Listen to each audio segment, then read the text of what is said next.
예, 안녕하십니까. 제41회 관세사 시험에 최고령으로 합격을 한 박경원이라고 합니다. 안녕하세요. 41회 관세사 시험 최연소 합격하게 된 문정인이라고 합니다. 저 같은 경우는 사실은 약간의 기대는 하고 있었습니다. 하지만 올해 시험 자체가 저한테는 좀 꽤 까다롭게 느껴졌고 해서 사실은 수치적으로 표현하자면 한 50대 50 정도로 보고 있었는데 다행히도 합격을 하게 돼서 굉장히 기쁩니다. 저는 3과목 빼고 나머지 과목은 어느 정도 예상을 했었지만 3과목의 경우에 계속 제가 가채점을 해봤을 때 40점 극초반이 나오거나 운이 나쁘면 30점 후반대로 계속 떨어져서 합격을 확신을 못하고 사실 계속 불안하게 지내고 있었던 상태인데 합격하게 돼서 너무 시원하고 뿌듯합니다. 주변 지인들은 늦더라도 한번 해봐라 라고 하는 사람들도 있었고, 또는 회의적인 시각으로 그 나이에 뭘 준비를 하냐라고 조금은 반대의 목소리가 있었던 것도 사실이에요. 하지만 그건 전적으로 제 의지에 달려있기 때문에 관세사 시험을 한번 보기로 결심을 했었습니다. 저는 1학년 마치고 크게 알리지 않고 바로 시험 준비를 해서 주변 친한 친구들이나 가족들의 반응은 그냥 힘들 텐데 오랫동안 앉아 있는 거 괜찮겠냐, 그냥 응원한다, 이 정도의 반응이었던 것 같아요. 저 같은 경우는 총 준비 기간은 22년도 4월 달부터 시작을 했기 때문에 한 2년 2개월 정도 되고요.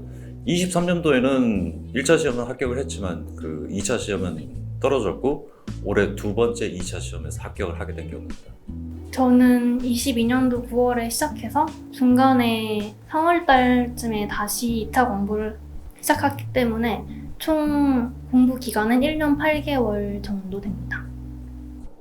개인적으로는 사실 관세사 시험을 최종적으로 준비하려고 결심하기 전에 회사를 퇴사할 때 제 전체 커리어상 약 18년에서 19년 정도 저는 수출 및 해외 영업 업무를 해왔었습니다. 그렇기 때문에 그 연장선상에서 뭔가 전문 자격증이 있으면 정년 없이 일을 할 수 있겠다는 생각에 관세사를 준비를 하게 됐었습니다. 저는 누군가한테 얽매이지 않고 좀 문제도 적극적으로 주체적으로 해결하면서 일을 해보고 싶은 마음이 컸는데 관세사의 경우 오랫동안 질리지 않고 계속 새로운 사건들을 맡아가면서 일할 수 있을 것 같아서 제대로 시작하게 되었습니다. 어떤 정신적인 측면에서 저 같은 경우는 2차를 준비를 할 때 일단은 학원에서 치르는 모의고사를 전체 총 22회를 다 참석을 했었습니다. 그리고 두 번째는 멘탈 관리적인 측면에서 제가 사실은 흔히들 표현하는 멘탈이 무너진다라고 생각했던 적은 한 번도 없거든요. 그러한 꾸준하게 컨디션을 유지했던 점이 상당히 도움이 됐다고 저는 생각돼요. 나머지 부분들은 아마 합격하신 분들이 더 노력을 많이 하셨을 거예요. 2차 사술형의 경우에는 후반부에 갈수록 에너지가 소모가 심하기 때문에 대충 보게 되기도 하고 또는 알고 있다고 착각해도 실제로 사술하게 되면 현출하지 못하는 경우가 많은데요.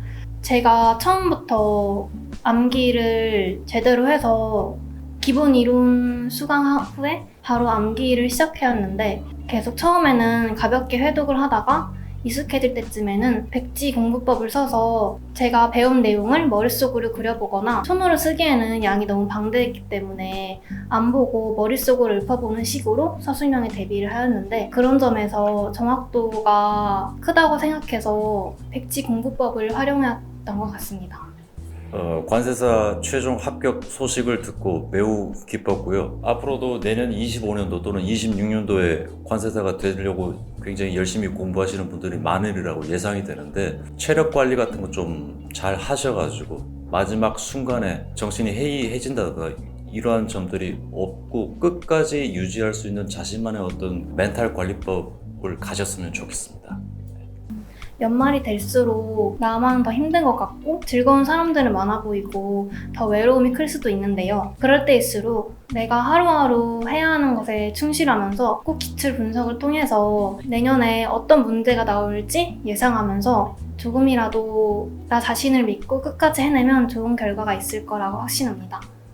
아유, 감사합니다.